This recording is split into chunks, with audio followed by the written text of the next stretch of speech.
the fall of the Soviet Union, the collapse of the Japanese stock market, the rise of Muslim terrorism, the dot-com bust in 2000, and the financial meltdown of 2008.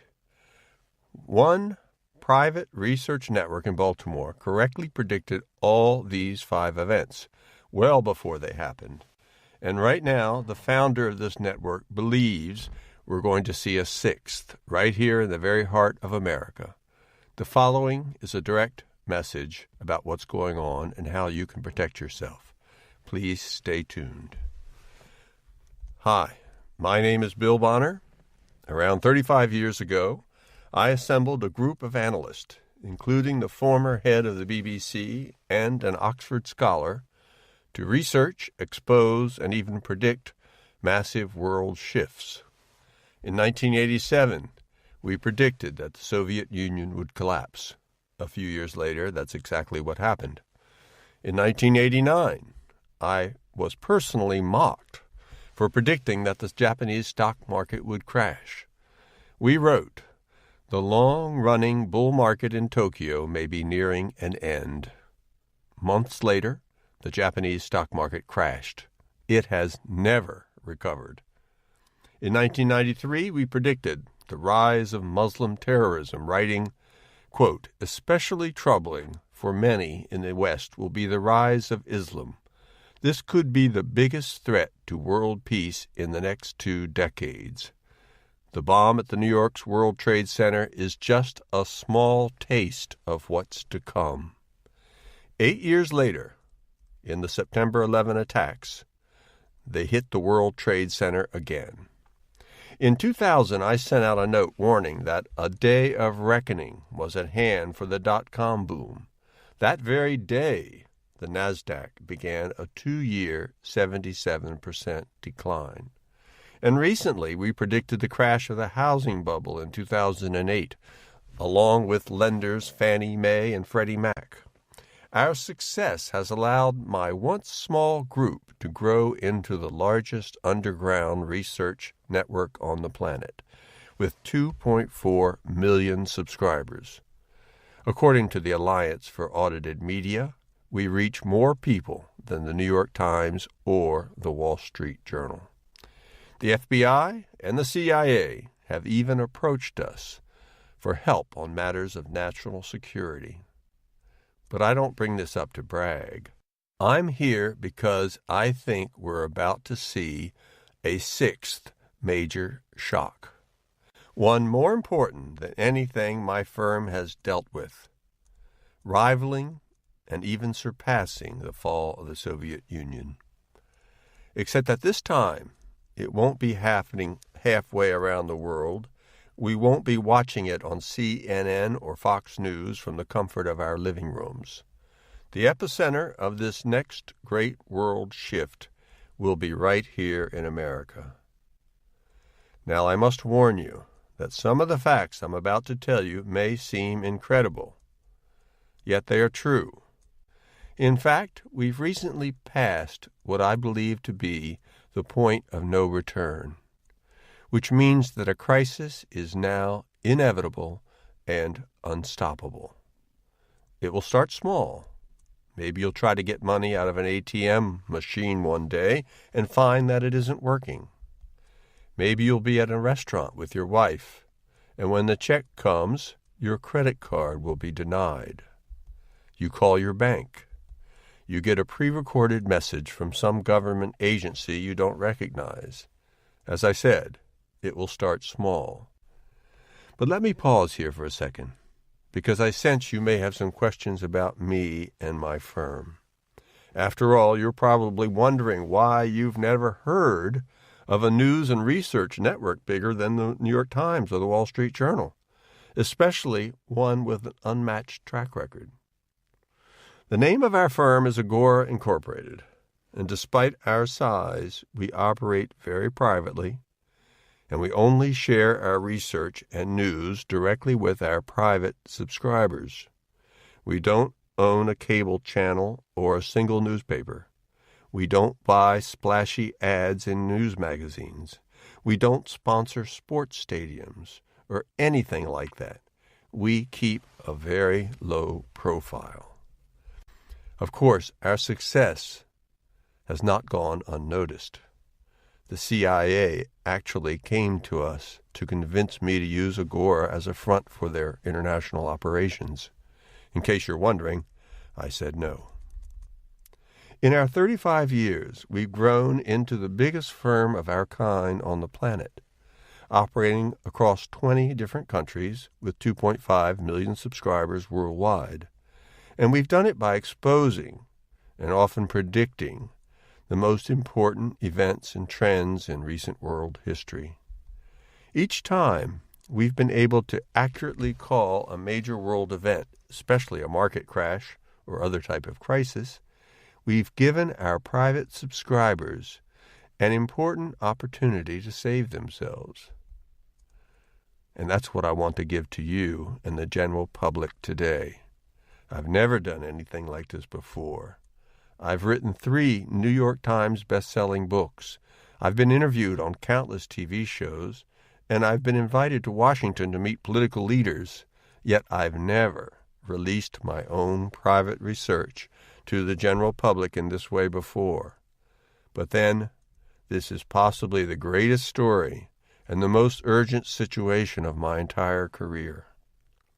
And it's a story only I can tell, because I'm the only person in this business, possibly in the entire industry, who has been watching this situation from the very beginning. You see, what most people don't realize is that in the 1950s, the United States began switching over to an entirely new kind of economic system. And no, I'm not talking about the end of the gold standard. That happened in the 70s. This new system has allowed us to amass more wealth on paper than any other nation in history. Despite the collapse of our industrial sector in the 70s, despite our manufacturing base moving overseas, resulting in lost jobs and broken towns all over America, despite 2 major market crashes in just 15 years, the new system made our economy what it is. It's what keeps our lights on, our grocery stores' shelves stocked, our gas stations fueled, our Social Security checks in the mail, and our investments producing gains.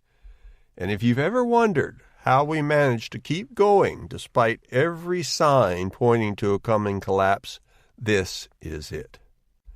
The trouble is that over 30 years ago, I noticed a fatal flaw in this system. And as this system keeps growing, so too does the flaw. It keeps growing bigger and bigger all the time. And now, I believe we're past the point of no return. When this house of cards collapses, which it will, a systemic shock will disrupt our lives in ways you never thought possible. You will suddenly be locked out of your own bank account, unable to withdraw cash or deposit a check. Your stocks will swing wildly out of control. You won't even be able to access your Social Security money. Like a virus, it will spread to our food supply chain, causing massive shortages in the cities and suburbs. The same thing will happen to our gas network. America's highways will become quiet and empty. And one by one, every service you've come to depend on, from your bank to your grocery store to our federal government, will shut down. You won't be able to get cash, and without cash, you won't be able to buy food or gasoline. And what happens to America then? As a society, we are now more than ever dependent on convenience, on free government services instead of our own hard work, on credit instead of our own hard-earned cash. What happens when people can't use their credit cards? When they can't drive to get their checks because there's no gas? When the only thing you can count on is cash, and no one seems to have any of it? Will you be able to rely on your neighbors, your fellow citizens? Well, lately I'm not so sure. Now I realize that to someone who hasn't been studying this for 35 years, the idea of a serious crisis like that hitting America may not seem possible. After what I'm about to tell you, I think you'll reconsider. Quote, literally, your ATM wouldn't work. You type in your code, no money comes out. You get your paycheck, you can't cash it, close quote. Those are the words of the architect of the 2008 bank bailouts, Treasury Department insider Neel Kashkari. What he's describing is a crisis that you and I came very close to experiencing just a few years ago. If it sounds similar to what I'm describing, it's for a good reason. Former Secretary of the Treasury Tim Geithner has stated, "We came exceptionally close. You could hear the fear and the panic, because anybody living in that world at that time, running a business at that time, knew that we were on the edge of losing the capacity to function." This has been confirmed by former Secretary of the Treasury Hank Paulson, as well as two former congressmen. And while President Obama assured Americans that, quote, the shadow of the crisis has passed in his State of the Union address, I recently came across video footage of Janet Yellen, the current chairwoman of the Federal Reserve, openly admitting that the U.S. is still facing a very real threat. We could find ourselves in a devastating spiral, says Janet Yellen. She goes on to assure everyone that the Federal Reserve is fully in control of the situation, but the truth is that by their own standards, the Fed's policies have not worked. In fact, official records indicate that the highest levels of our government have already spent $4.5 trillion trying to contain this threat, more than we spent on World War II. It's a desperate move, and I don't think they'll be successful. As I write, the U.S. economy is in a slump. This is despite the biggest stimulus of new cash and credit in history. We have fewer real breadwinner jobs today than we did 15 years ago, and the typical household has less income. But let me back up for a second and explain exactly what it is we're facing and how we got here in the first place. By now, I bet you've already heard more than a few over-the-top conspiracies and wacky theories and people who don't have all the facts. Maybe you've even watched a few specific dates for the beginning of a crisis come and go, and if so, you're not alone. There are a lot of people out there who know deep down that something's not right in America, that it's been a different place since 2008. Yet they can't quite put their finger on what exactly is happening or what's coming next. Because it's not Obama, it's not the national debt, it's not a currency threat. There's a much deeper problem. That's why the hundreds of internet experts you've probably heard from are usually wrong. They only point at the symptoms, not the real threat. Meanwhile, the mainstream media is almost completely ignoring the danger we're in. They just don't understand it. Between that and the official recovery story coming out of Washington, it's no small wonder that the vast majority of Americans still have no idea about the threat our own government is spending trillions of dollars trying to contain. But then, that's why my company exists. That's what brings me here today, to tell you the truth as we see it. And the truth is, what's wrong with America didn't start in 2008 or in the decade before that. Let me start from the beginning. When I first discovered a terrible secret about our economy. As I mentioned before, I started out in politics. In Washington, D.C., I ran one of the most influential lobbying groups of its era, the National Taxpayers Union, all the while attending law school at Georgetown University in the evenings. we brought one of the largest class action lawsuits ever against the Secretary of the Treasury, and we lobbied state governments to pass balanced budget amendments. The New York Times, March 6, 1981, describes the story. The drive to propose a constitutional amendment requiring the federal budget to be balanced has started up again. The National Taxpayers Union, leading the effort nationally, said it believed that 4 more states could be found to pass the proposal this year. While fighting to reduce the national debt, I attended Reagan's inaugural ball. I was introduced to Ron Paul for the first time. I gave Grover Norquist, one of the most powerful lobbyists in America today, his first job in the city. I found myself having lunch with Margaret Thatcher and Milton Friedman. But frankly, I was never one for the backslapping that goes on in D.C., and I never believed enough in partisan politics or in the power of big government to fit in with the Beltway crowd. And I've since had a change of heart about our national debt. To be blunt, I no longer believe it is the greatest threat to this country. Don't get me wrong, I still think it's an important issue, and one we've been deeply involved with here at Agora. For example, our documentary on the subject, IOUSA, which includes interviews with Warren Buffett, Alan Greenspan, Ron Paul, and me, and others, was screened at the Sundance Film Festival and widely praised by critics. In fact, after seeing the film, Roger Ebert made it one of his top 5 documentary films of that year, writing, quote, "A letter to our grandchildren. I have just seen a documentary titled IOUSA that snapped into sharp focus why your lives may not be as pleasant as ours." But here's the thing, there's only $1.2 trillion worth of actual dollars, physical money, in the entire world. We can't be sure how much of that is actually here in the U.S. Estimates hold that some 50% to 75% of our money is in overseas bank accounts or held by foreign governments. And a lot of what is left in the States is called dead money. It's stuffed in mattresses and safety deposit boxes. In fact, the amount of U.S. dollars being hoarded this way, that is to say, the amount of dead money, is now at an all-time high.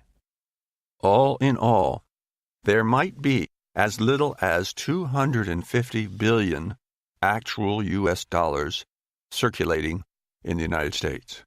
Imagine what happens as lenders try to redeem $50 trillion worth of credit, and there's only 250 billion to go around.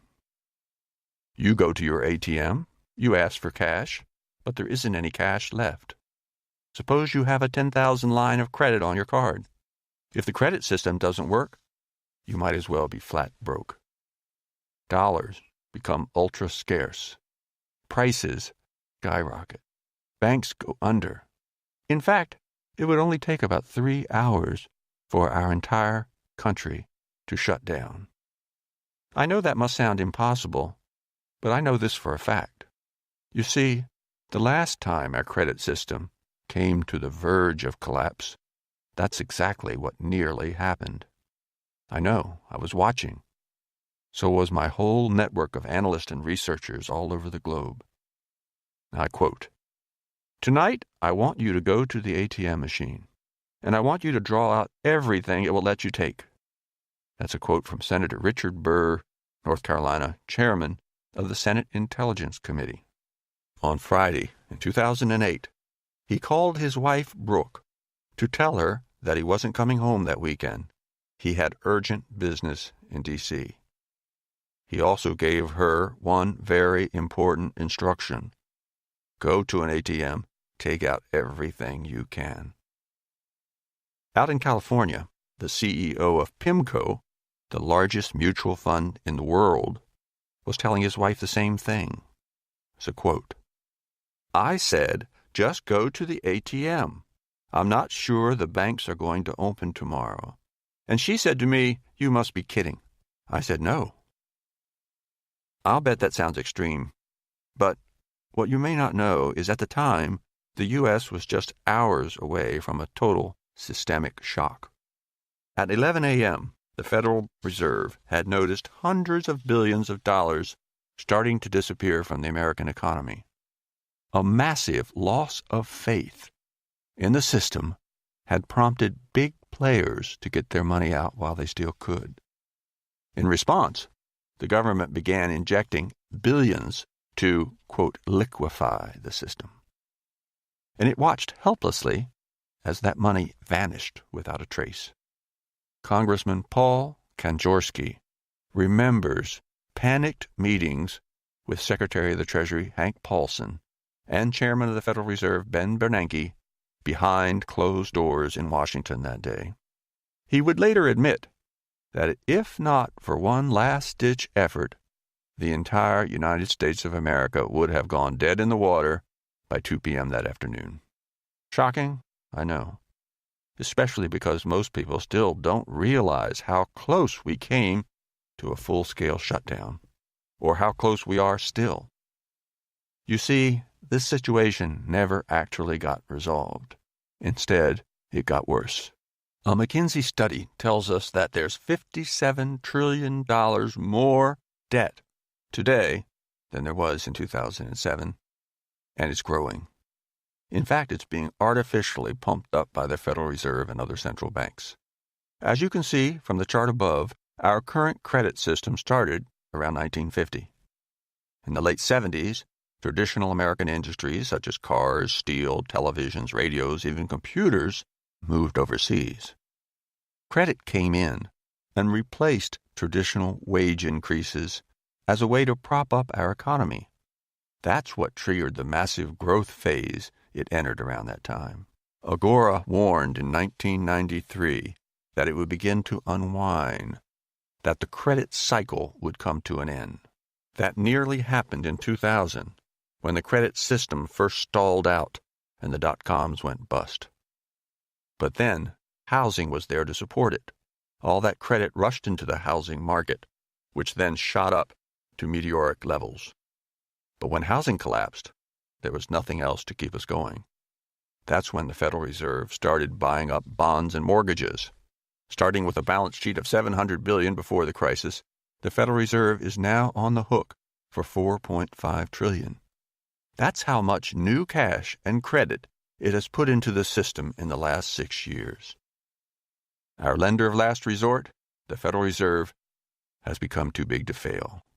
Unfortunately, if it does, there's no higher entity that can step in to save our credit system. It has simply gotten too big.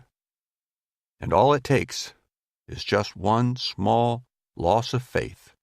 A few big players start taking their money out while they still can. And then people start lining up at ATMs. And a systemic shock will paralyze the nation.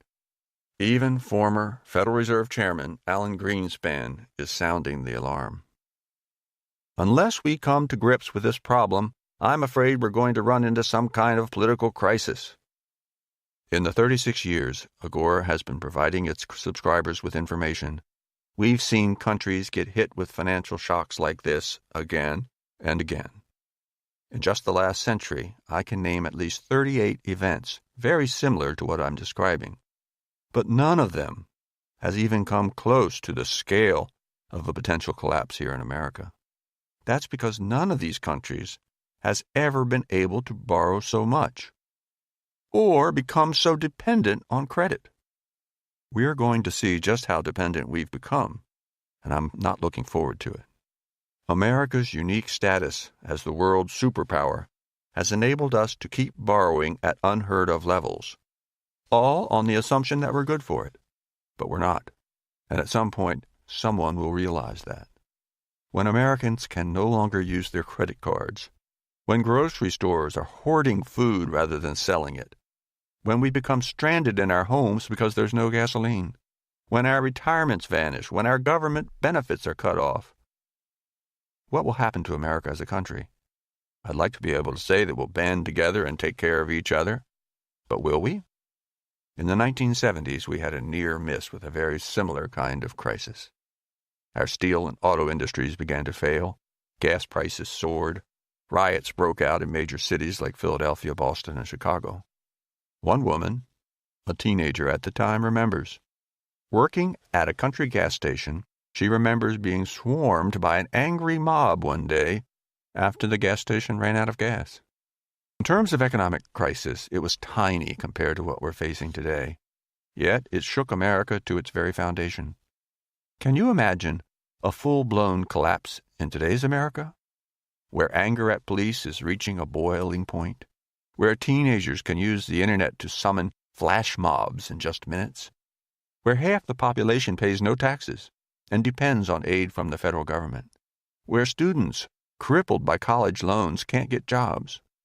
Given what we just saw in Baltimore and in Ferguson, New York, Oakland, and other cities last fall, with people seizing just about any excuse to loot stores and break windows, how long do you think those same people will refrain from stealing and violence when they can't get a meal? My feeling is not very long. All this must seem incredible, but I've seen these types of crises play out again and again all over the world. Because of the nature of my business, I've lived on 3 continents and visited probably 100 countries. For instance, most people think of Argentina as a poor country. What they don't know is that before America became the dominant superpower on the planet, Argentina was one of her main competitors.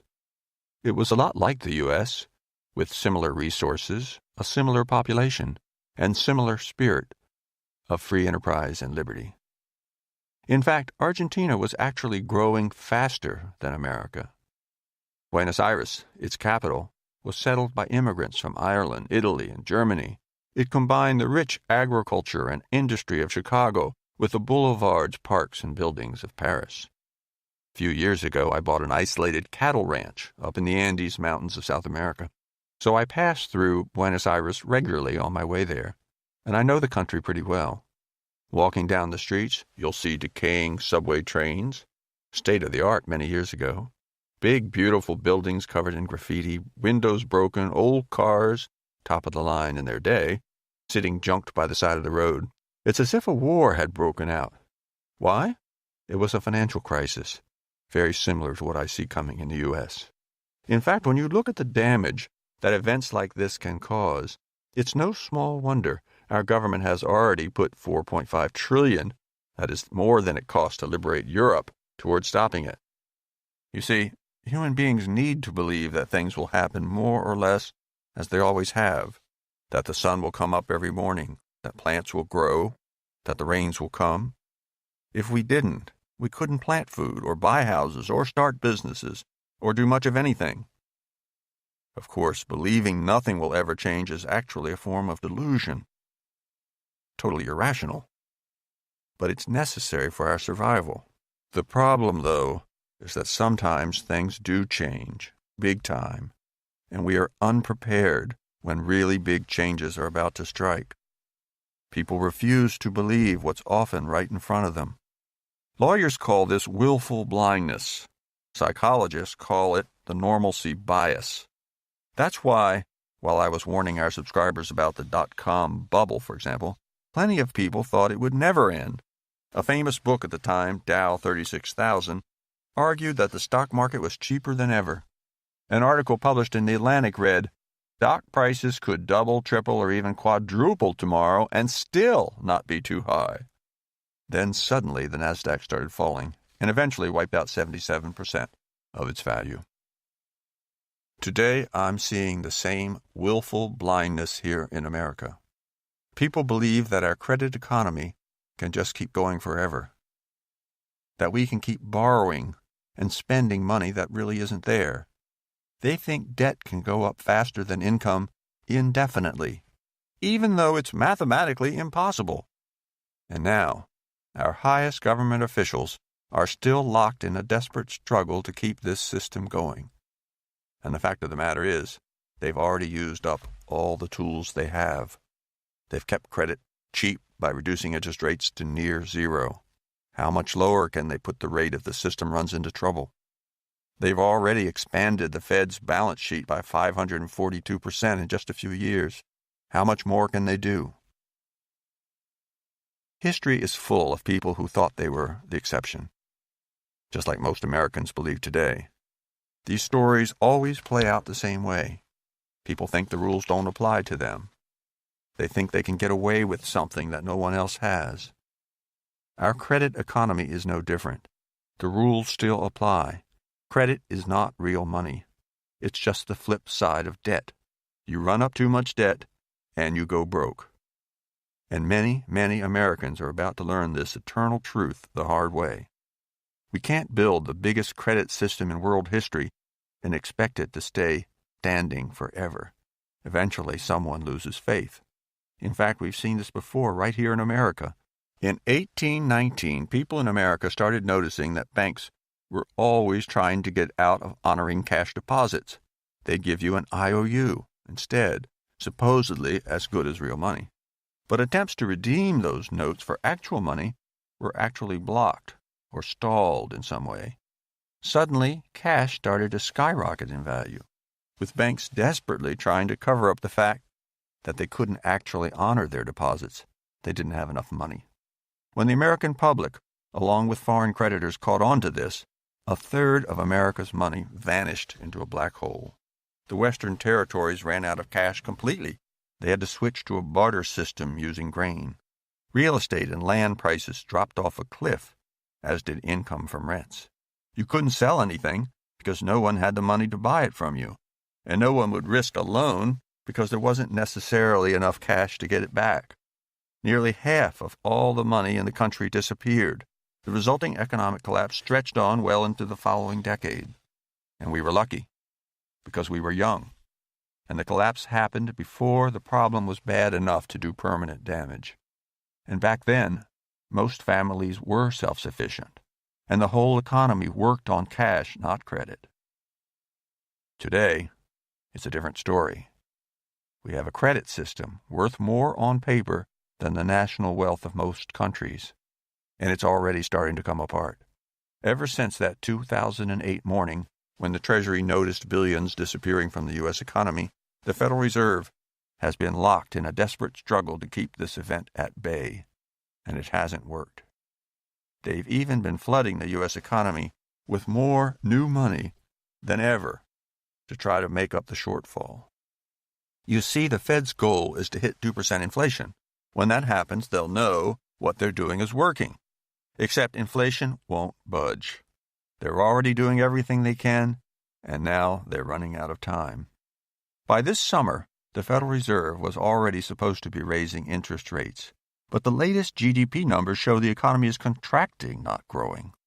Now the consensus is that they will keep rates low, at least till the fall, and frankly, I don't believe they'll raise rates then either, because we're starting to see dollars being drained from investment funds. In just 1 week, $7.2 billion disappeared from U.S. stock funds, the 9th major withdrawal in the last 10 weeks. Just one fund has already seen $38 billion pulled out this year. To compare, the previous record for withdrawals was set in 2009, was just $20 billion, and Wall Street's already on edge. A note from a Bank of America analyst is now warning, correction risk will grow in the absence of fresh inflows in the coming weeks. It's not clear where this money is going, but billionaires are thought to be hoarding an average of around $600 million in cash each. That's what happens, by the way. The smart money heads for the exits first. Then there's a panic. What is clear is that cash dollars are already skyrocketing in value. As we get closer and closer to this crisis, I expect more and more restrictions on your ability to deposit, to withdraw, and to use your own cash. Here's what will happen. You'll go to your ATM, but your account will be frozen. The bank will tell you it noticed a suspicious activity. What suspicious activity? You tried to take out your cash. In fact, we're already seeing this in Europe. Just recently, a Swiss pension fund tried to withdraw a very large amount of cash from its bank, with the idea of storing that cash in a guarded vault instead. The bank refused to give the fund its money. And when the pension fund complained, the government backed the bank. In fact, it admitted that it had been, quote, recommending that banks with cash demands act restrictively. And it's already starting to happen in the U.S. The U.S. government has started implementing Public Law 111147, which makes it harder for Americans to take money out of the United States and out of American banks. Banks like J.P. Morgan are no longer allowing people to store cash in safety deposit boxes.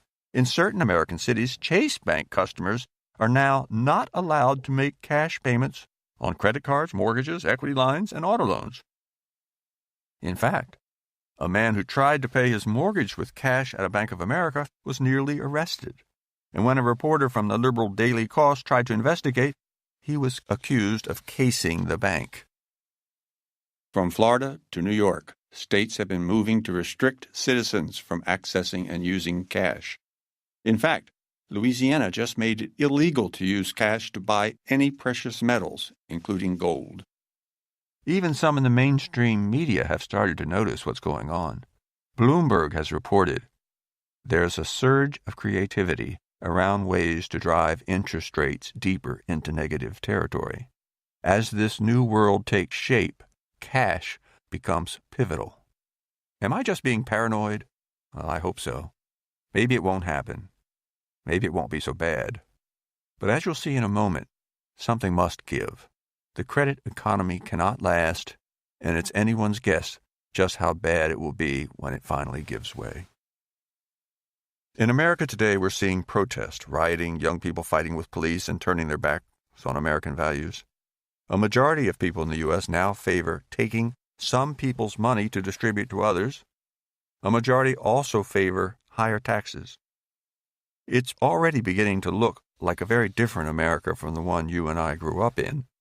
Today, 1 in 5 Americans do not think the U.S. will remain a single country going forward. There have already been secession movements in Texas and now in Hawaii. In fact, a consultant for the Pentagon recently revealed plans by the Chinese to provide arms to these Hawaiian separatists. And Chinese officials have actually threatened the U.S. Secretary of State, saying they would not hesitate to assert their territorial claims over the islands. According to at least one source, the U.S. military even has contingency plans in place for the withdrawal of U.S. troops from Hawaii. Meanwhile, a recent report by Pew Research finds Americans more divided than ever. But frankly, you don't need a scientific study to prove that. From the violence that ripped through Baltimore last April, to the complete dysfunction of our Congress, to the massive decline in marriage rates for our young men and women, to the increasingly vocal and sometimes violent opposition to traditional American values, I'm not sure how well America, at least as I know it, could withstand food shortages, banks closings, bonds, retirement accounts, and benefits becoming worthless.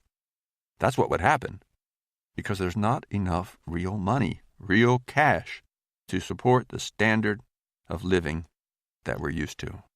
Realize that if you collected every single dollar in the country, you'd have less money than the GDP of Finland, and not much more than the GDP of Greece.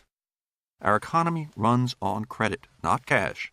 And in a credit crisis, which is certainly ahead, credit is the first thing to disappear. The second thing that goes is cash. And then you have real problems. I've seen cases where economic shocks like this last years, where people are cut off from their bank accounts for months at a time, where prices swing wildly out of control, where strikes cripple services and shut down highways, where hospitals can't get medicine, where governments become increasingly desperate and violent. Whether this will happen today or tomorrow or a month from now, I don't know. Nobody knows. But I do know that no